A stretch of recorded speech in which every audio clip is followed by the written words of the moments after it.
Right now, county sheriffs in Wisconsin have wide latitude in determining the extent to which they will cooperate with federal immigration enforcement. But that discretion would be taken away if a bill is passed later today by Republicans in the state assembly, and if it were to be signed by the governor, which nobody expects to happen. But this is the kind of thing that they're spending their time and your tax dollars working on today. The bill calls for a 15% reduction in state aid to communities where local law enforcement refuses to carry out the stricter practices sought by U.S. Immigrations and Customs Enforcement. And the Milwaukee Journal-Sentinel tried to survey every sheriff in the state and got most of them to respond in one degree or another.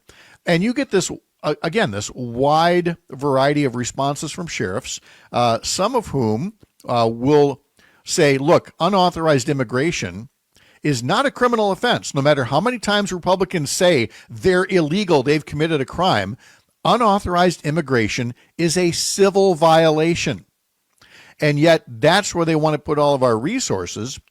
And yet you have other sheriffs who have indicated not only do they ask about immigration information at things like traffic stops, but if they come across a crime victim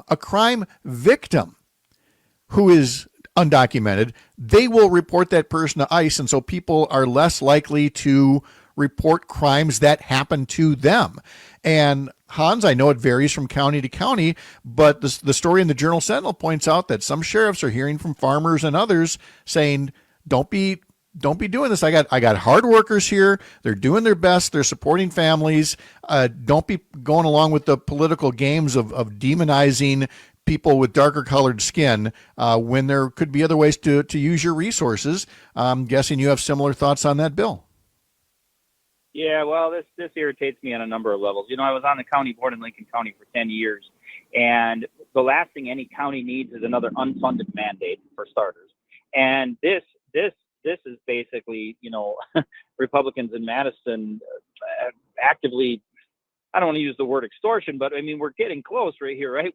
When they're saying, okay, this is what you're going to do, and otherwise we're going to take away funding. Well, how dare they? How dare they is what I say, because, you know, the Republicans used to be the party of local control. Well, that's gone completely down the crapper because they have no interest in local control at all. And now, you know, to have Wisconsin legislators basically do the bidding of their national party is just ridiculous. I mean, are these people not even Wisconsinites anymore?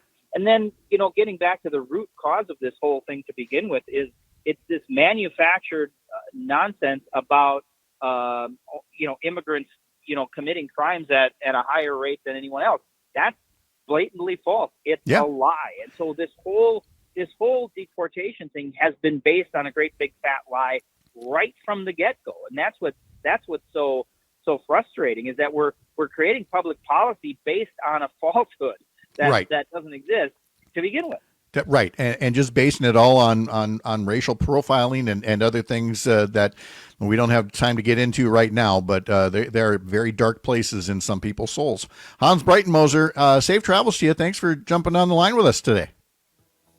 Yep, no problem. All right, when we come back. Do the same for me one day when I'm laying on the beach. There you go. You hear that, Dan? You're on notice. Chad Holmes is next. You're up north.